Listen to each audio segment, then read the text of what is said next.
First, what gives you hope about the future of aging in Colorado? You look really good for your age. And she's like, what does that even mean? Right? Yeah, we're just expecting older people to be less than, and that's not okay. Right. Welcome to the Empowered Elder Podcast. Welcome back to the Empowered Elder Podcast, where we center conversations that honor aging, elevate community, and remind us that growing older is not something to fear. It's something to prepare for with intention. We're Nicole Rabilato and Tasha Beckman, and we're so glad you're here. Across Colorado and across the country, we're standing at a turning point. More people are living longer, healthier lives, and that reality challenges us to rethink how our communities, systems, and policies support aging. This moment isn't just about planning for older adults. It's about shaping the future we all want to grow into. That's why we're honored to welcome Kristine Burrows, the Senior Specialist on Aging for the state of Colorado. Kristine leads the development of Colorado's multi-sector plan on aging, a statewide effort bringing together government, business, healthcare, and community voices to create an age-ready Colorado where people can thrive at every stage of life.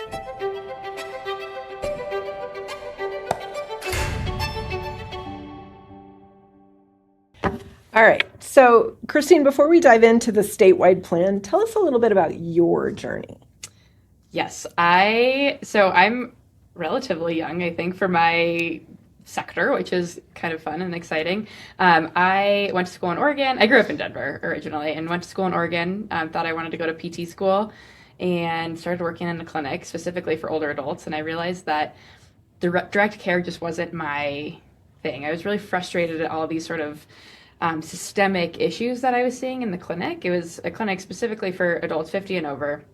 And people would come in with these explanation of benefits documents that were like virtually unreadable. And I taught this exercise class, this strength-based class that I thought was really fun. And folks hated it. They just hated being in this class, which because there was exercise and I don't know, it just like wasn't, it was fun, but people came every Monday, Wednesday, Friday without fail. It was a small group of folks that came in and did this class. And it was so wonderful because it was such a community feel.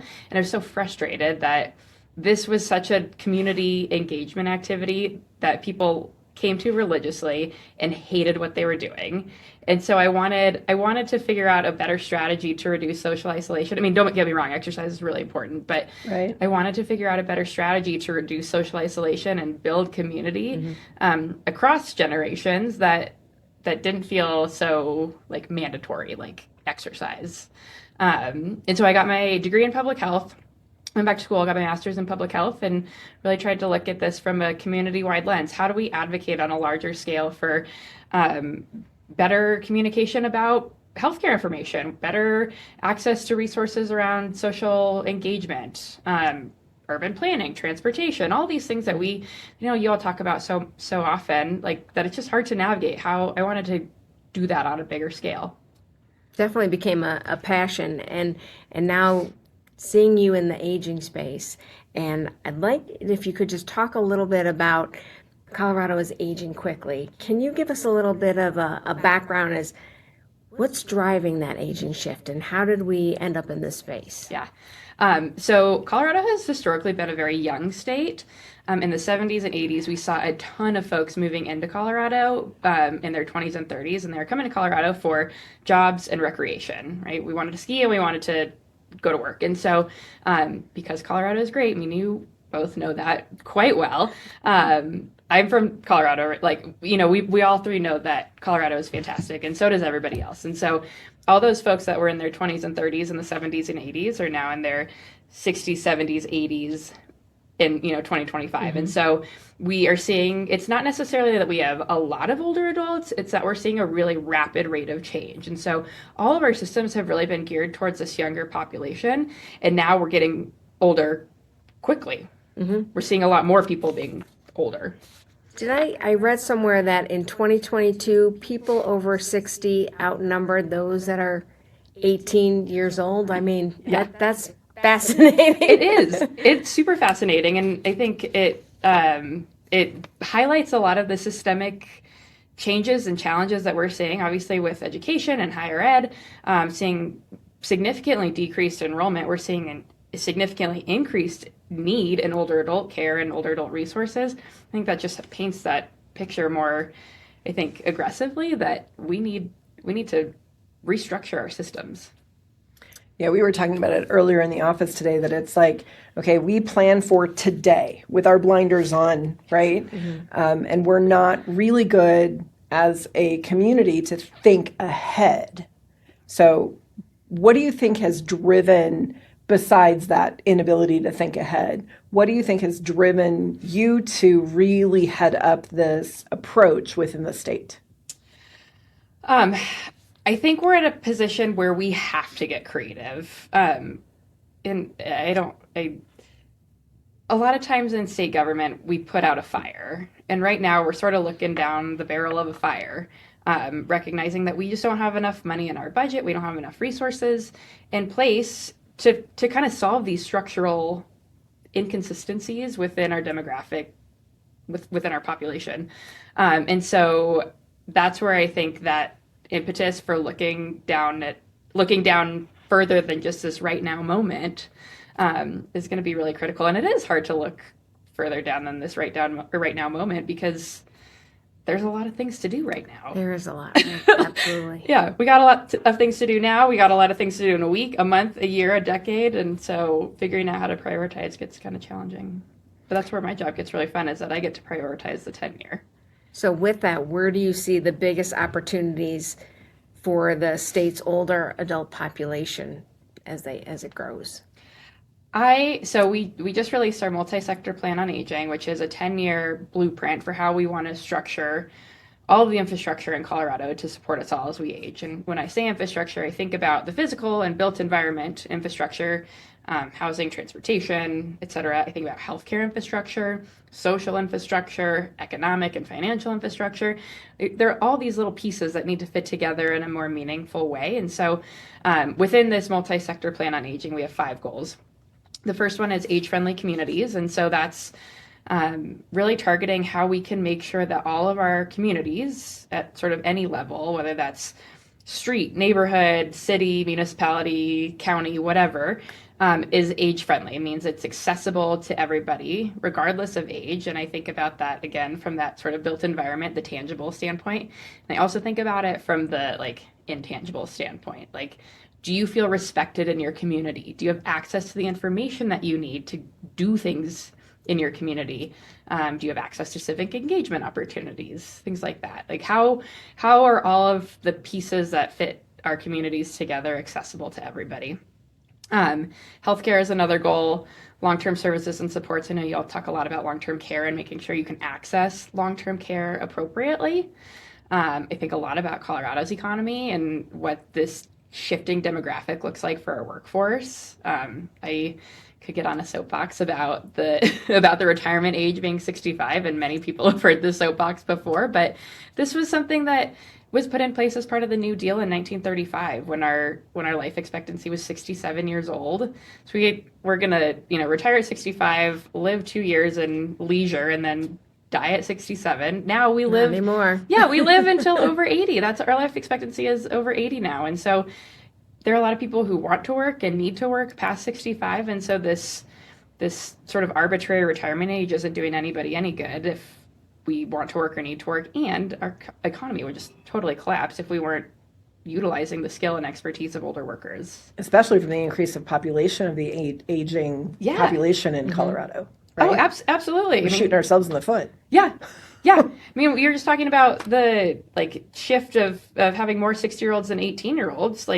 If you're looking at demographic charts, we won't have enough workers. Why wouldn't we lean on the expertise and skill of older workers? Because there's a lot of benefits to having an older worker working for you.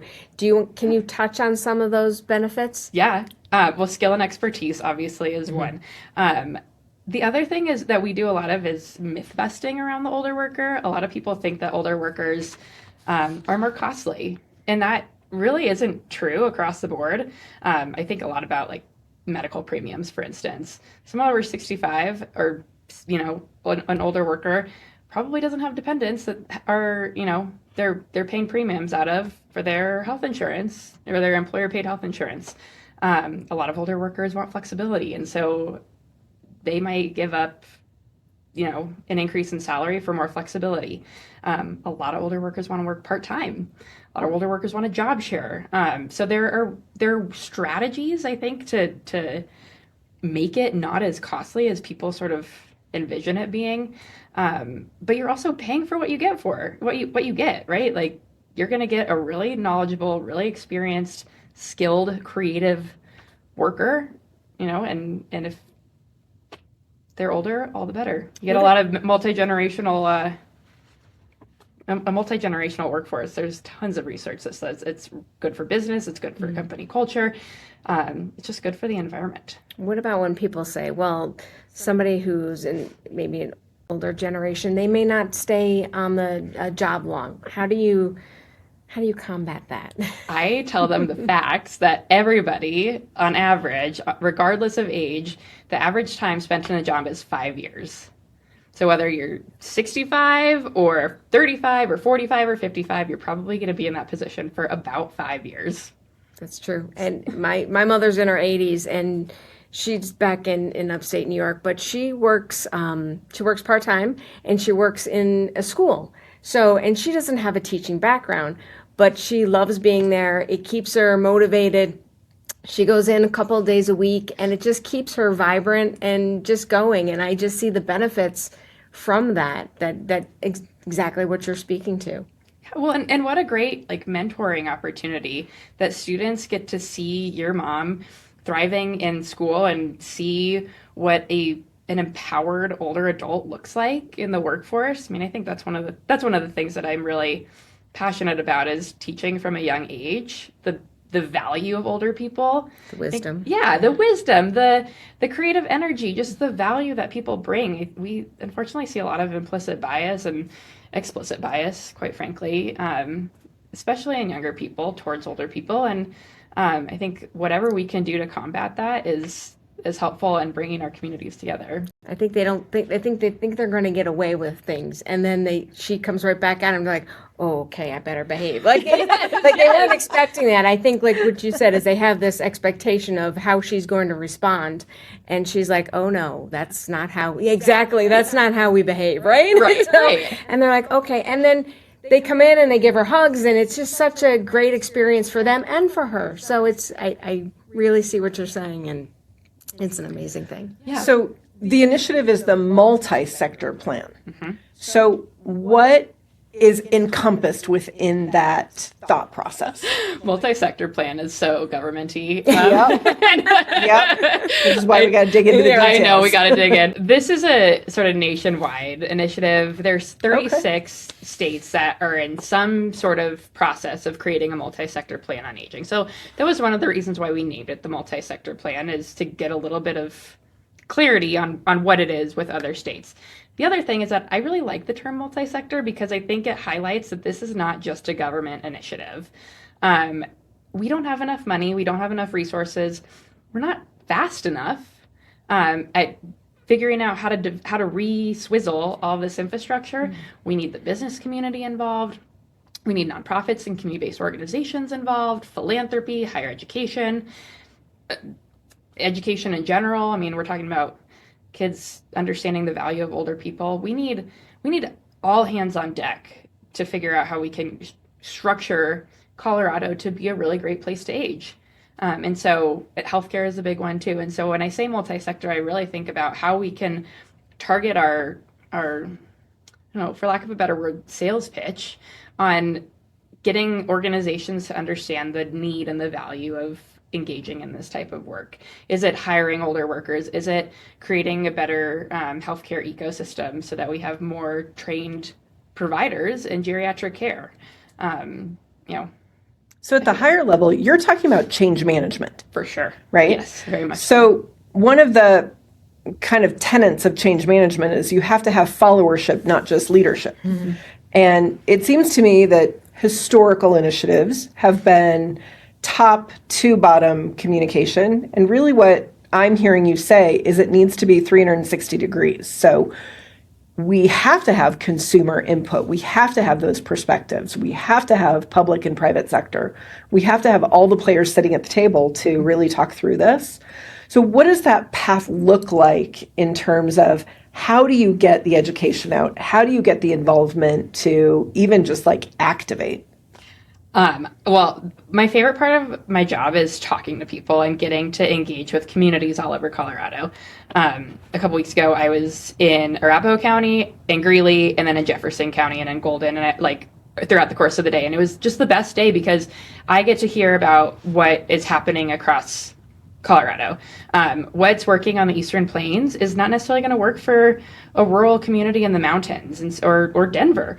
And so I think being really cognizant that me sitting in my office building right next to the Capitol in Denver, wagging my finger saying, hey, Yuma County, you really should be trying X, Y, and Z because this is going to be an effective model for you, isn't going to work. Like Yuma County isn't going to say, oh yeah, you know what, Kristine, we should totally do that. Yuma County should be saying, hey, Kristine, here's something that we're trying. And if you want to share it with X, Y, and Z community on the Western Slope, we'd be happy to facilitate some sort of dissemination and implementation strategies to do that. And so I think that's the biggest key is that buy-in has to come from the local level. And so I get to talk to people like you two, and I get to talk to business owners and counties. And I had a conversation with Douglas County School District last week about their senior gold card.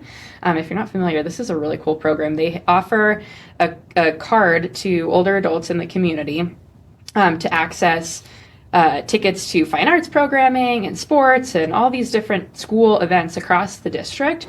And they frame this in a way as a thank you to the taxpayers who have built the district.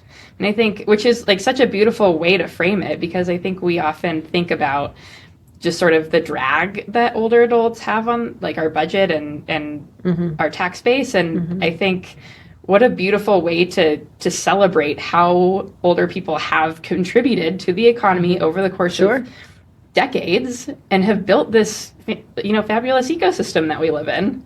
Well, and we say quite often that, it used to be that the elders were the wise ones of the tribe and everyone went to them for insight and education and leadership and guidance and all of that. And we've lost that. And so it sounds to me like this is really an initiative nationwide about reframing that conversation. Oh, yeah. We definitely need to reframe how we are viewing and valuing and talking about older people. I mean, one of the things that I do is I don't like to use the word senior. I don't like elderly. I don't like senior citizen. I always try to use descriptors when I talk about older people, older adults, older Coloradans, because research has shown that people respond better to those terms than seniors or elderly. And when you think more positively about getting older, you have better results. There's a really cool, It's a mindset. Yeah, it's a mindset. It's very much a mindset. There's Yeah. some really cool research out of Yale School of Public Health that found, this researcher, Dr. Becca Levy, found that people who think positively about getting older, excited about getting older, on average live 7.5 years longer than people who don't think That's positively. impressive, yeah. Which is, and she controlled for all these variables on comorbidities and socioeconomic status, and regardless of how sick or well or rich or poor or people were still living longer if they were excited about getting older. And so, 7.5 years is almost 10% of our expected lifespan. Like, what a fantastic opportunity to just be excited about getting older. It's amazing how the power of a positive mindset, right, can come to play. Yeah. And in listening to you speak, it sounds that it's truly a grassroots effort is how you are kind of getting the word out. What are some of the groups that you are reaching out to kind of help spread the message as well? So a lot of the work that I've been doing, admittedly, so we're 5 months into this plan launch. Admittedly, a lot of the work that I've been doing is within the aging community. So, Tasha, to your point, getting that sort of followership, getting buy-in from communities that we already have buy-in from has been, I think, an effective strategy at building some of that momentum. Like, we got to get the ball rolling a little bit on this plan.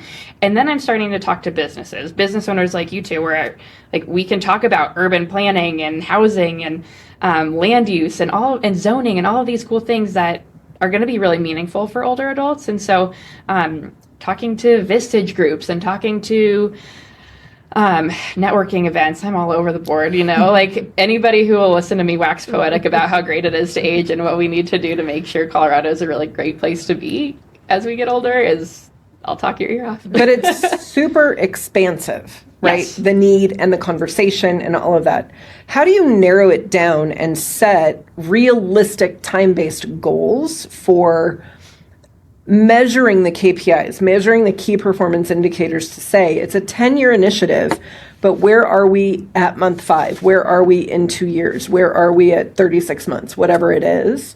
How do you frame that with all of the vast, process that's involved? Absolutely. That's really hard. So within our we have 5 goals. Within our 5 goals, we have anywhere from 3 to 8 sub-dimensions of those goals. And really trying to focus on specific initiatives, specific implementation strategies that we can help move the needle. So I don't like to be that pie in the sky, we should just make sure that older adults have access to housing, right? How are we going to do that? We're going to make sure that we have enough affordable housing units. We're going to look at land zoning and land use policy. We're going to look at housing preservation models, ADUs, et cetera, et cetera. What are those specific, actionable, targeted items that we can really focus on? And the other thing is that I'm not doing this alone. We have, right now we have 13 other state agencies involved in this work. Just in Colorado. Just in Colorado, yep. And then multiple other nonprofits and other organizations involved in the work as well. And so right now it's very heavily government-led. My hope is that within the next 3 to 5 years, we're flipping that on its head. We have, 25% government-led initiatives because we have 75% community-led initiatives. And we're all working together to figure out, how do we get this Douglas County Gold Card into the hands of Douglas County residents, and how do other school districts do that? And can that be an initiative? And, there are 1,000 things that, I guess my long answer to you is that I have a visionary boil the ocean sort of mentality around this, and it's hard to boil one spot of the ocean. Right. But there are 1,000 things, so it's hard to get your arms wrapped around all of it, right? So logistically, what is the plan for the kind of rollout of it? Mm-hmm. Yeah. Getting subject matter experts involved in the plan. I'm not a zoning and land use expert. I need a zoning and land use expert to come and advise on how best to structure that. Affordable housing models, getting developers involved. So I think that's a great segue for where you two can come in and be involved in this process, is how do we get action steps from local community members who are doing the work. Tasha and I were talking about this really interesting community in Missouri, I believe, right? Mississippi. Mm-hmm. And I'm state, I apologize. No, it's all right. In Mississippi, about how it was a really age-friendly neighborhood. There was multiple different types of dwelling units, and it was really accessible and walkable, and what a fantastic opportunity to work with a developer to create an age-friendly community. Right. And the idea of growing that cookie cutter around the country, right? Or taking parts and pieces of it and making it work in your community is a great idea, but it's not a short-term solution. This is a long-term play. Yeah. Right? Yeah. But I think that speaks to why it's a 10-year initiative. Right? It's not we can solve this by next Tuesday. Right. And as much as I wish we could solve it by next Tuesday, and absolutely. I joke, our goals are huge. I mean, solving healthcare, we haven't even been able to do that at the federal level. So I often joke that, in 10 years, we'll have just solved all of our goals and our problems, and we'll get new goals and problems for our next iteration. But that's obviously not realistic. We're going to be continuing to iterate on this plan. We have 24 initiatives in this first year. Some of those will bleed into the next year as multi-year initiatives, but we will have many more new projects and implementation strategies in the next fiscal year and on that we'll continue to iterate on. And I anticipate that some of the work that we're doing right now will have impact on the work that we're going to do in year 3 and 4 and 5. And so as much as I have sort of this vision, this timeline in my head, a lot of it I think is going to change based on what we learn about what's working and what's not and the politics of it all, and making sure that we can make something meaningful. Is there an intake process now for if a community member has ideas on what they would like to see impacted through the initiative, or it's a public sector representative or whatever, to really get their voice heard? Yes. Okay. So we have an ongoing feedback form. So on our website, which is aging.colorado.gov, there's a button at the top that says get involved. And there are multiple ways to let me know what needs to happen in Colorado. Fantastic. So whether that is feedback on the plan, feedback on initiatives, whether that's just getting involved in the work and the planning work that we're doing, or if it's an initiative that you're already working on that you can disseminate to other people or other communities, like, let us know. How can we be the convener of all the great work that's happening and showcase all this fantastic aging work that's happening across the state of Colorado?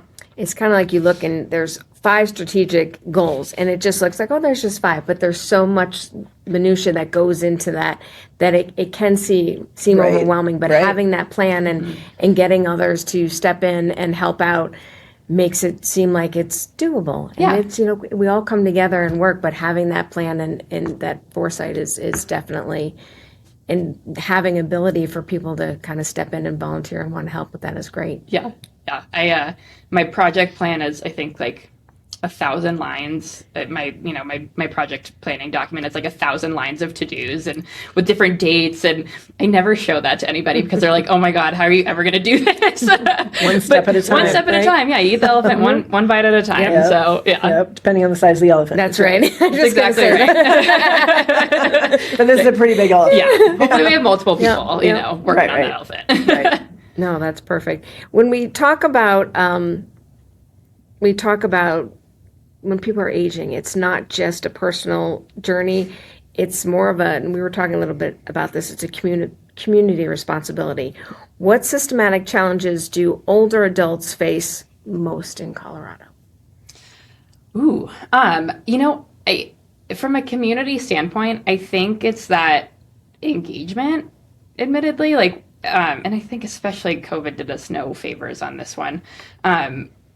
Being able to know your neighbors, like, does your neighbor need shoveling? Does your neighbor need, help pulling their trash cans out? And those are so basic. That's like such a basic answer to this question. But I think the overarching theme is like, we need to know our community. We need to know who our neighbors are. We need to know who our people are, and look out for each other. Having that sense of awareness, right? Yeah. On what's going on around you. Not like we were talking about having those blinders on, but to see where the needs in the community are. Yeah. Right. Yeah, exactly. And like the snow that we had last week, my neighbor across the street is in his 70s and he is out like first thing to get his driveway shoveled. And he wasn't out first thing in the morning when it happened. I was like, wait a minute. Bob, you all right? Yeah, What's going not on? right here. Yeah. And everything was fine. But like just having that awareness, I think, is so critical. And not everybody has that awareness. And being able to just care for each other is.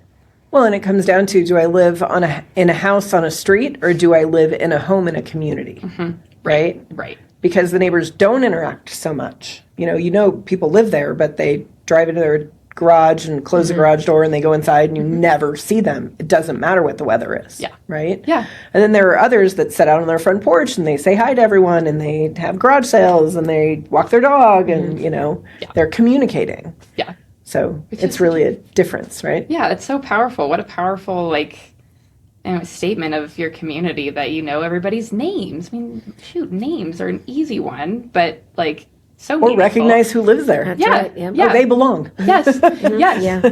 Or, not sure that this person is, normally in our neighborhood. I wonder what's going on. Yeah. Right? Yeah. If you're part of next door, you see that all the time. People are like, okay, I saw this person. Then what are they doing? Or this animal or what? Yeah. Sometimes it goes down this rabbit hole. But it is a sense of community as well. Yeah. you see that a caregiver is showing up more often for your neighbor, like maybe bringing over some food is helpful. Right. Things like that. Right. In the 5 months for the initiative so far, what impact have you seen in just the infancy of the initiative? We've seen a lot of excitement around it, which I think is really positive. I mean, there's a lot of groundswell around the fact that we're doing this, that Colorado has made a statement that says we know that we need to make aging better in Colorado, and here's how we're going to do that. So we've gotten a lot of really positive feedback.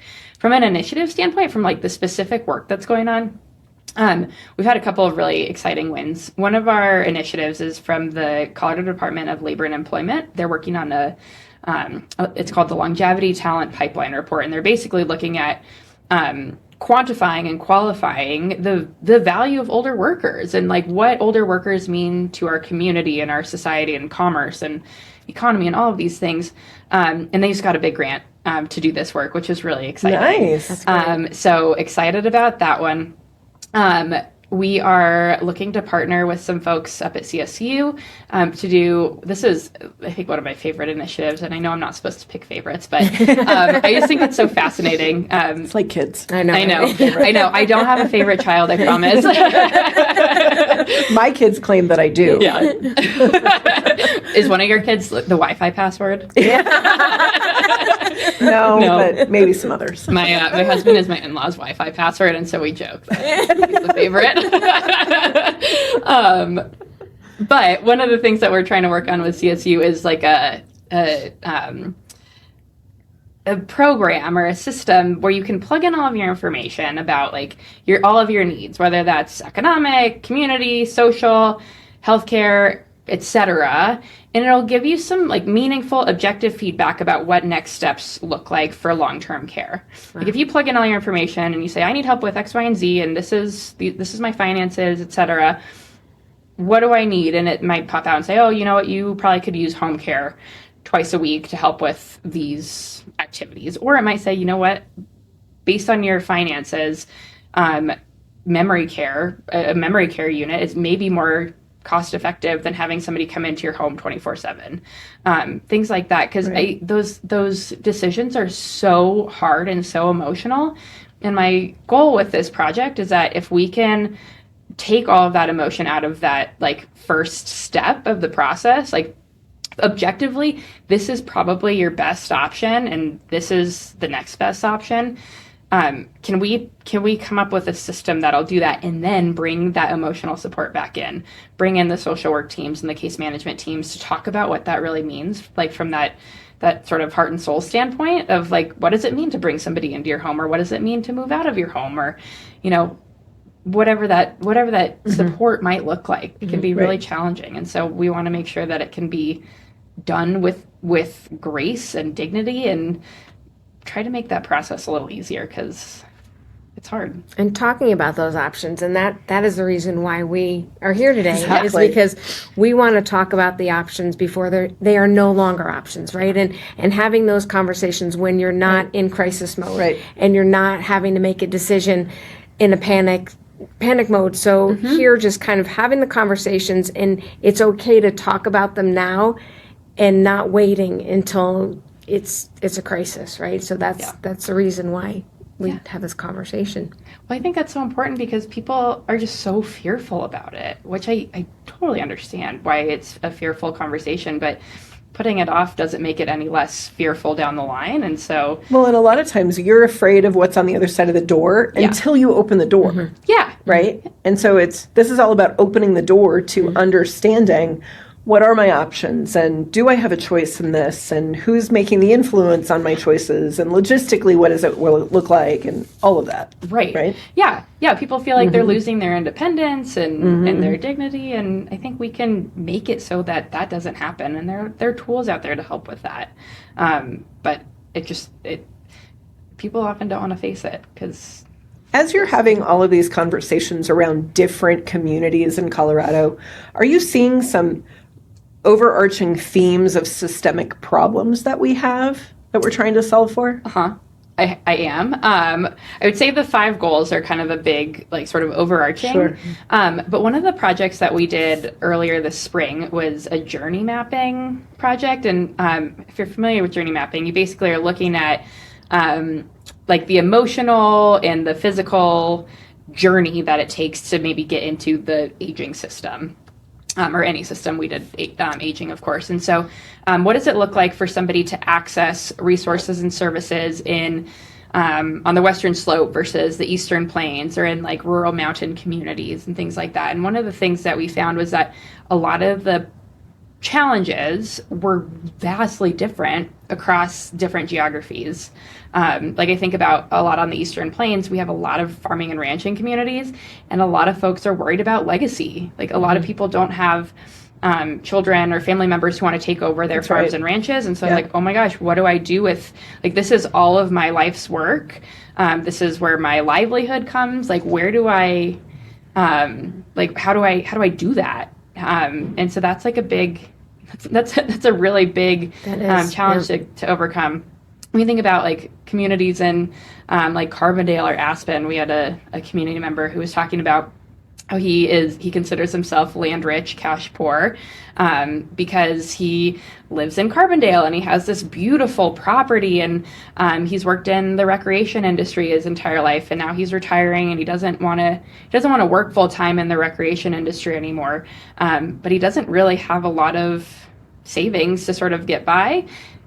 But his property is very lucrative. He has a lot of value in his property, and he's trying to figure out, like, I could make it work if I sell my property, but I don't want to sell my property. Like, this is where I live. This is my home. And so I think there's just a lot of things that we saw across the state that were really interesting and very specific to the needs of that particular community. And that's why I've been so focused on that, like, ground up grassroots mentality. Sure. Is that journey mapping then based on different sections of the state, or so you breaking it up into quadrants, or I guess I'm just trying to understand a little bit more. I'm digging into the journey mapping and how that works. Like if you have the Western Slope and if you're just mapping for that area, is that how it's working? Mm-hmm. Yep. So we did like some key informant interviews and some focus groups with folks on the Western Slope, and we did the sort of northeast, northwest, southeast, southwest, Front Range, and then like rural mountain communities. So we broke it up into 6 quadrants, and we held key informant interviews, focus groups to really get into like what are the strengths, what are the challenges, what motivates people. And I think that's a big piece of it too. I don't mean to come at it from like, oh gosh, I'm going to lose my ranch or I'm going to lose my property, but like, what are the strengths? I mean, we have so many rich rural communities of folks who are really taking care of each other, and they are in these communities because they want to be in these communities. And so while living in Southeast Colorado might be really challenging from a like isolation standpoint, a lot of people really find benefit and joy living, in Southeast Colorado. And so like, how do we get people the access to the resources and services that they might need while valuing and honoring that desire to be in a lot of land, not in the hubbub. How did you figure out who to involve in the focus groups? We talked to a lot of community leaders. We talked to a lot of folks who are doing grassroots work in the community, who talk to people in the community every day, talk to older adults, talk to business owners. And we got recommendations from community leaders for other community leaders. And I'm going to switch just a little bit of gears. On the geriatric care side, across the state, do we have pockets where there are more services available in the geriatric field than other areas? I mean, it's obvious in, a smaller town in northeast Colorado, there are probably not as many options, right? But are there segments that are clearly kind of a concentration of those services? And if so, how can we capitalize on that and grow that as well? It's so. I was just in Sterling a couple weeks ago, and they were talking in Northeast Colorado, and they were talking about how providers have to come to them. They'll do like a monthly ophthalmologist will come out to Sterling, and so you got to book out in advance. But honestly, it's along the I-25 corridor for the most part. You have like the Denver metro area. Colorado Springs has some pretty good resources as well. Pueblo is a little bit less, but they still. I mean, it's still significant metropolitan hub. Okay. So, but I would say along the I-25 corridor tends to be where we see the most resources. Even in like some of the wealthier mountain communities, we don't see as much. Like there's not as much economy of scale, I think, and so living in Uray, you may not get enough business if you're a geriatric cardiologist in Uray, right? So figuring out how to, I think, expand that economy of scale and look at like how do we expand the training, I think, for geriatric care providers. That's a big one. We only have 110 geriatricians in the state of Colorado, board certified geriatricians in the state of Colorado. Most of them are in the metro Denver area. And we have 1.3 million Coloradans over the age of 60. So that ratio is just not a ratio That's pretty solid job security. I was going to say, for any of those doctors out there wondering which field to get into, that's good. Well, and I think that's one of the challenges is through the medical education path, geriatric services doesn't have the sizzle over some of the other specialties, right? That's right. And so maybe that's also needed to be adjusted in some way, right? Yeah. I look at a lot of the work that we do as I kind of look at it as hanging fruit. So forgive me for the analogy. We have we have this low hanging fruit of things that we can tackle in Colorado. Then I think about like sort of these regional components of where we can tackle, and then the national components and that really high-hanging fruit of what we can tackle. And I think about like Medicare and Medicaid on a national level as those higher-hanging fruits. But I also think about like geriatric education and medical education, admittedly, as that higher-hanging fruit, but fruit that we need to go after. There are only 4 med schools in the entire United States that require a geriatric rotation. Every med school requires a pediatric rotation. And so making sure that we have education from the get-go in medical education, in our medical education journeys, but also thinking about training modules, training programs for current providers to help increase that number of geriatricians. We're talking about doctors, right?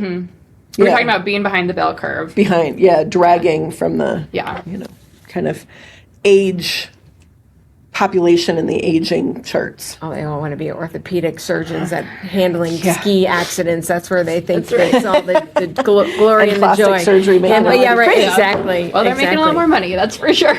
Well, and I think that's part of the problem. Yeah. Right? Very much so. Is that narrative needs to change. Yeah. Because we're all aging. And so if you think about it, think about it in terms of, like we were talking about housing. So in the 80s, developers didn't think about all of the people who will need a bedroom on the main floor. Right. And they did all of these homes with all the bedrooms are upstairs. And while that's okay for particular times of your life, it's not necessarily okay as your knees get older and, your back is challenged or whatever.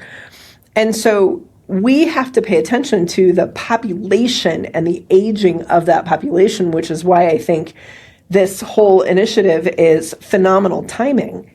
Because, with the baby boomer generation and the aging and what's going on with it, and then, the childbirth rates and all of that, we're kind of in that position. Yeah. Right? And we're a little bit behind, in fact. Yeah. Right? Yeah. So where do you see that education and that message growing from here?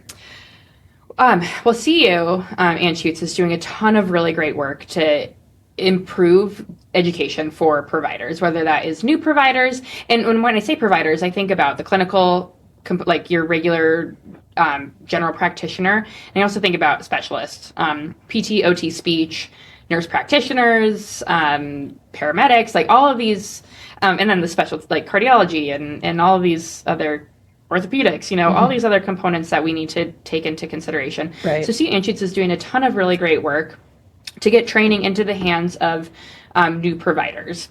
They're also doing some really interesting work around getting training into the hands of current providers. Because I think that's, to your point about being behind the bell curve, we're not going to solve it by just bringing in a whole bunch of new geriatric trained providers. Sure. We need to get current providers trained in geriatrics. And I think, I think AI can be I'm going to sound really, I don't know, I'm going to get the lingo, leverage AI to figure out how we can get better training to providers to provide less ageist training. And I think one of the biggest things that we need to think about when we're talking about why it's important for doctors to be trained in geriatrics is that we spend $63 billion annually in erroneous healthcare costs due to age-based ageist decision making. And that's and not that the money, not that the bottom line is the biggest deal, but I think that paints such a huge picture of like, I mean, that's a number that says we are doing something wrong. Yeah, it's not a small problem. Right. This isn't a small problem, and it's overprescribing. I use this example all the time. I'm 34 years old.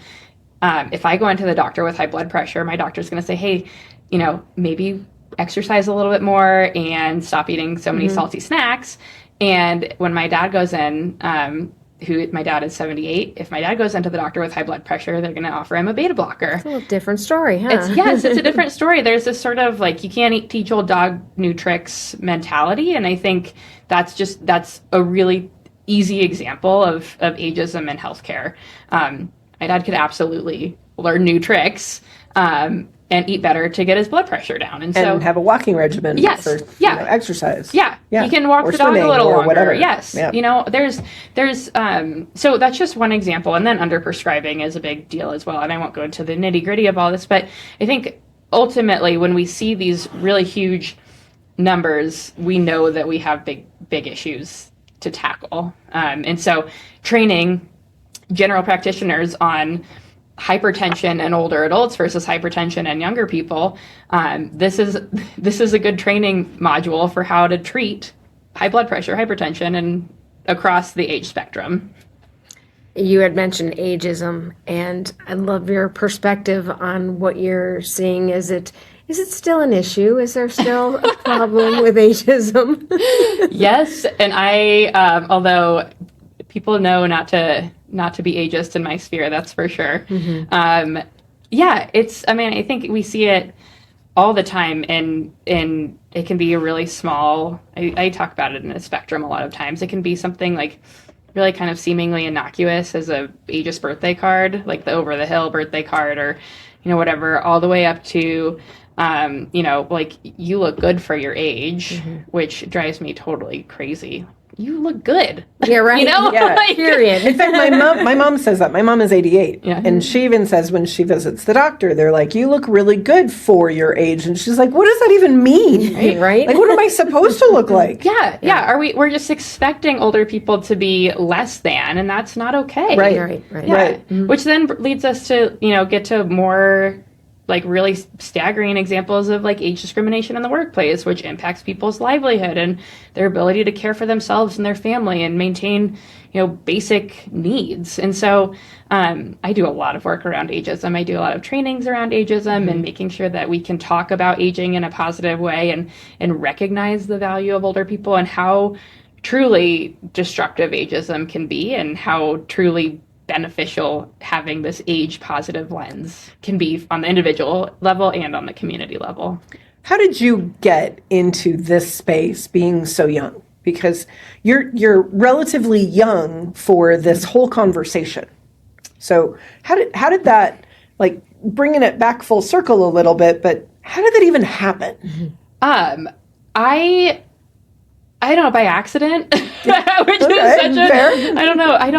I fell in love with the population. I fell in love with the fact that there was this group of folks that often were overlooked, which I kind of think the standard answer oftentimes for people in the aging community. Like, it's just a good group of people to be with. And so I was really frustrated, especially around like ageism stuff. I was really frustrated when I was hearing negative things about people that I care for. And so I got really involved with a group called Changing the Narrative, which is now sunsetted, but it was a campaign funded by originally the Rose Community Foundation and Next 50 Initiative that helped change language and dialogue and thoughts about getting older. And it was, I think by the end, right, by when they sunsetted last, I think it was December, they'd done presentations on all 7 continents, all 50 states, all over. Wow. I mean, it's just this incredibly powerful movement. And I was just drawn into how easy it is to make that change and how powerful it is when you do make that change. And I mean, I guess when I say it's easy to make the change, have you ever done the Harvard implicit bias, those Harvard implicit bias tests? There's one for age, and I do this work every day, and I still have a slight implicit bias towards younger people. And I'm like, oh my gosh. and I can admit that because it's something that I'm working on. I mean, I think about this stuff all the time. You know, it's because you're aware of it, right? And yes. There's so many people that aren't aware, about the comments or what they're saying. I mean, adults that are older might not be good at technology, right? So how do you hear that? I'm like, I don't think that's true at all. I'm like, when you I know 30-year-olds who can't handle technology. Yeah, exactly. Yeah, right. We have plenty of people who are older who are very tech literate. We have plenty of people who are older who are not tech literate, and the same goes for younger people. Sure. Plenty of young Exactly. people who know how to work technology, and plenty who don't. Yeah, it's humankind. Be both. Yes, Yeah, that's right. That's exactly right. Yeah. Be both. When you, in your travels, I'm curious, we were talking about people kind of being behind the curve. When you're having these conversations, do you see a sense of like an aha moment or like, oh gosh, I didn't realize it was as big of an issue. Like, we're glad you're helping to solve it, but wow, I didn't realize that this was a problem here. Ageism or no, or the I whole think more thing? so the whole thing. initiative, right? That the fact that how many more adults over 60 in Colorado, and how nobody's kind of up until this point had really thought about the future. Yeah. Like, do you see that aha moment in people when you're having conversations like, oh yeah, you're right. Like, does that help you get more people to want to help out and just say, this is an issue. Let's dig down and figure this out? It depends on the audience. Okay. There's a lot of times I'll go and chat with community members and they're like, yeah, we know, like, here's what we're doing, A, B, and C. I'm like, okay, great. Duh. Like, let's get on. Yes, thank you. And a lot of times those folks are people who are aging, or we are all aging, are older adults who have parents who have had some sort of need with older age, or who are in the industry in some capacity, the aging industry, where I see people not having those aha moments are folks who have never had any of this experience before. I think the good and bad news is that we have a lot of folks who have that experience. I mean, there are the caregiving industry, whether that's paid or unpaid, is booming. I mean, we have so many caregivers, and it's bigger than we actually realize. Yes, it's way bigger than we actually realize because people don't always claim that title. They don't think that they're caregiving when they actually are. Right. I have a coworker who pulls her mom's trash cans out. She drives up to her mom's house on Wednesday nights and pulls her trash cans out and then brings them back in on Thursday nights. And she doesn't consider herself a caregiver, so even those like little things I think are so meaningful. Vastly meaningful. Yes. Yeah. And Kristine, what gives you hope about the future of aging in Colorado? That we have so many great older people in Colorado that we, I think, will, by hook or by crook, have to have a reckoning. Like we have to make this work for people. And I think that we have a really significant cohort of older Coloradans and Coloradans who are not older, but excited about the work, who are ready to get their hands dirty and make some positive change. And I think there's, I think having that implementation strategy that this is really intended to be, like, we're getting down to brass tacks, we're going to change the system versus like this sort of pie in the sky mentality is, we've seen a lot of excitement around that. I don't think there's actually a choice. I think we have to change the system. Yes. Yeah. Yeah. It's we not have to change it would be nice. Yeah. No, it's imperative. Yeah. Yeah. I mean, I think about like the budget scenario that the state of Colorado is in right now. We're looking at really significant cuts to Medicaid because we have done a ton of this work, and I don't mean to belittle a lot of the work that has already happened, but we got to fix it. Like we have a lot of folks who are going to go without care and basic support without that. And so I know that the governor's office and healthcare policy and financing are doing a ton of work to make those pieces fit together. But that's sort of the reckoning right now. The reckoning is making sure that all work fits together. And if you look at the projections of like Medicaid utilization, for instance, we can't support it in the way it is going right now and for years and years to come. And so figuring out how we can make structural changes to impact that. One of my side note, one of my initiatives for this year is looking at a cost avoidance analysis around like Medicaid specific services, home and community-based services through Medicaid, and home and community-based services through the Older Americans Act and the area agencies on aging networks. My hypothesis is that if we put more funding into those preventive services through the AAAs, the area agencies on aging, so things like meal delivery and housekeeping services and personal care, we'll save a lot of money on the back end on Medicaid because, one, people won't be spending down their assets, which gives me a lot of heartburn that our current process is to spend down all of your money, your assets, to get access to the long-term care that you need. And I could wax poetic about that, but I won't. And it'll save a lot of money on the state level. I mean, Medicaid is costly for both parties. And so if there are ways that we can get those resources to people without being costly to the consumer or the state, I mean, that's a pretty big win for Colorado. For sure. Yeah. Actually, I was going to ask you about the spend down, but thank you for that. Yeah. You covered it. Well, we both really appreciate the work that you're doing and for being here today. Is there any one or two things that you really want our audience to take away from today's conversation?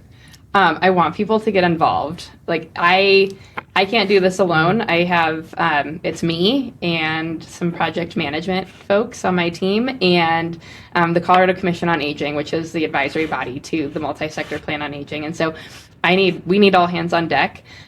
We need folks in the business community to get involved in this. And I'm happy to come speak to folks. I'm happy to come brainstorm and talk about different initiatives that we can do. One of the things that I'm really working on right now is that, like, I think I mentioned the sort of sales pitch to the business community. What's the return on investment? What's the opportunity to engage in this type of work? Because I think there's opportunity from a community level, but there's also opportunity on like the business level. It makes good business sense to invest in older people and we can save the world and make money at the same time. Yeah. Yeah. Go figure. Yeah. Right. Work in tandem, right? Yeah. So that's where I want people to get involved. So you can go to our multi-sector plan on aging website, which is aging.colorado.gov. Click the Get Involved page, and my contact information is there. You can sign up for our committees. You can tell me what cool things you're doing, etc. Invite me to come speak. That's great. Awesome. I can't wait to see just how this transpires through the next 10 years. Thanks. And me too. yeah, we really appreciate your leadership on taking on this initiative and coming to speak to us and for our listeners to hear a little bit more about the initiative, and hopefully we'll get you some volunteers or people that want to get involved. That's right. Thank you so much. This was so much fun. Thank Appreciate you having me. Kristine, thank you for sharing your insight and leadership. Today's conversation reminds us that aging isn't a crisis to manage. It's a shared opportunity to build stronger, more connected, and more inclusive communities. To our listeners, the future of aging in Colorado doesn't belong only to policymakers or professionals. It belongs to all of us. The choices we make, the conversations we have, and the way we show up for one another shape what aging looks like for generations to come. And as you think about today's conversation, we invite you to reflect on this. What is the one way you can help make our community a place where people of all ages feel valued, supported, and empowered? Thank you for listening to the Empowered Elder podcast. If this episode moved you, please share it with someone who believes in building a better future through connection and care. We'll see you next time.